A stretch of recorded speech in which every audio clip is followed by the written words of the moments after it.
विंध्य क्षेत्र के पहिल बघेली न्यूज़ चैनल में हम कनिष्ठ तिवारी अपना पंचन का सभा जनन का प्रणाम करी थे।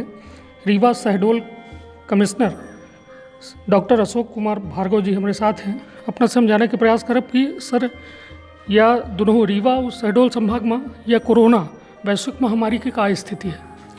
देखिए, हम सब जानते हैं कि कोरोना महामारी एक वैश्विक संकट है। हमारी सार्वजनिक स्वास्थ्य और सुरक्षा के लिए एक बहुत बड़ी चुनौती इसने निर्मित करी है। और हम ये भी जानते हैं कि अभी कोरोना वायरस से निपटने का कोई भी जो टीका है या दवा है, उपचार है, वो उपलब्ध नहीं है। ऐसी स्थिति में हमारी सावधानी, सतर्कता और जागरूकता और शासन के जो निर्देश हैं उनका पालन, लॉकडाउन के नियमों का पालन, सामाजिक दूरी बनाए रखने का पालन, यदि हम ये सब करते हैं तो निश्चित रूप से हम कोरोना वायरस के संक्रमण की श्रृंखला को तोड़ने में कामयाब हो सकते हैं। और निश्चित रूप से हम सबके लिए ये बड़ा सुखद समाचार है कि शहडोल के तीनों ज़िले, शहडोल, अनूपपुर और उमरिया, और रीवा संभाग के रीवा, सिंगरौली, सीधी, सतना, अर्थात दोनों संभाग के 7 जिलों में आज तक एक भी कोरोना वायरस से संबंधित पॉजिटिव प्रकरण नहीं मिला है।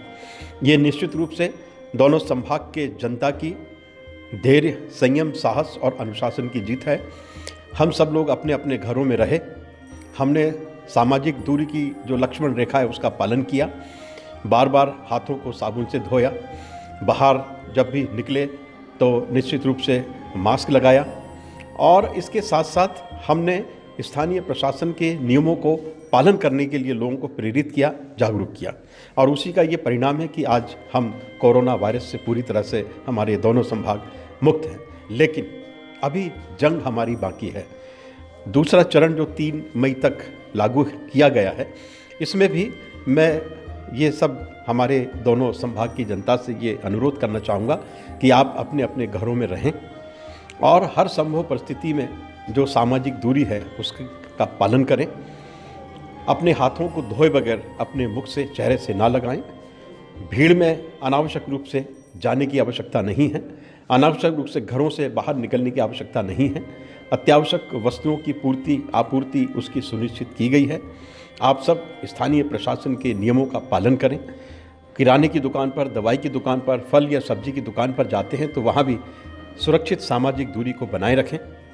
हमारे घरों में जो हमारे बुजुर्ग हैं, जो किसी गंभीर किस्म की बीमारी से पीड़ित हैं, तो उनके स्वास्थ्य के लिए हमें और अधिक चौकन्ने रहने की, सावधान रहने की आवश्यकता है। स्कूल बंद हैं, हमारे बच्चे घरों में हैं, उनके मन में कोरोना वायरस को लेकर बहुत सारे सवाल हैं, दहशत में हैं, भयभीत हैं। उनके भय को दूर किया जाए, और इसके लिए ज़रूरी है कि हमारे शिक्षा विभाग के द्वारा जो लर्निंग ऐप जारी किया गया है डिजिटल एजुकेशन का, उसका उपयोग करें। हमारे घर के बुजुर्ग, दादा दादी, नाना नानी बच्चों को अच्छी प्रेरक कहानियाँ, किस्से सुनाकर उन्हें रचनात्मक कामों से जोड़ें। और हम सबको सावधान रहना चाहिए, अफवाहों से सावधान रहना चाहिए, सोशल मीडिया पर फेक न्यूज़ से।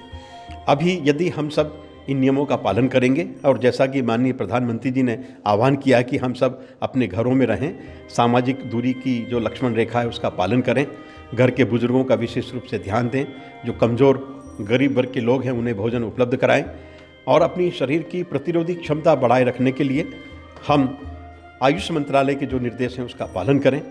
और इसके साथ साथ कोरोना वायरस के विरुद्ध जंग में जो हमारे वास्तविक योद्धा जो दिन रात मेहनत कर रहे हैं, परिश्रम कर रहे हैं, अपनी जान जोखिम डालकर हम सबको कोरोना संक्रमण से मुक्त कराने का प्रयास कर रहे हैं, हमारे सभी डॉक्टर्स, हमारे सभी आशा कार्यकर्ता, आंगनबाड़ी कार्यकर्ता, हमारे सभी पुलिसकर्मी, अधिकारी, प्रशासनिक अधिकारी, स्वयंसेवी संगठन और जो सफाई कामगार हैं, वे सब इस दिशा में बहुत ही मुस्तैदी से काम कर रहे हैं।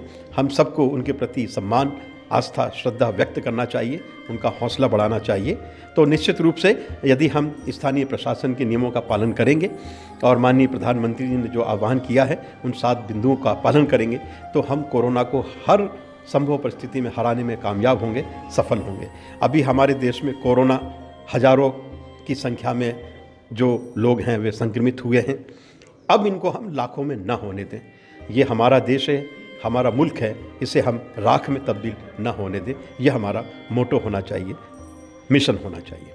सर अभी उत्तर प्रदेश की एक सीमावर्ती जगह शंकरगढ़ में 2 व्यक्ति संक्रमित पाए गए हैं, तो उन सीमाओं को सर, जैसे ये रीवा की सीमा जो है, जानकारी मिली है, मैंने कलेक्टर्स को बताया, हमारे चिकित्सक वहाँ गए हैं और उस सीमा से लगे हुए जितने भी हमारे ग्रामीण क्षेत्र हैं उन सबको वहाँ चौकन्ना किया गया है, सतर्क किया गया है और उनका हम मेडिकल स्क्रीनिंग भी कराएंगे। सर मुंबई में एक राम लखन मिश्र हैं सिमरिया के, उनकी डेथ हो गई थी कोरोना को लेकर, तो उनके घर में सर उनकी जो मजदूरी कर रहे थे तो उनके लिए क्या कुछ इंतजाम? शासन की जो भी नियम होंगे उसके तहत उनको जो है सहायता देंगे।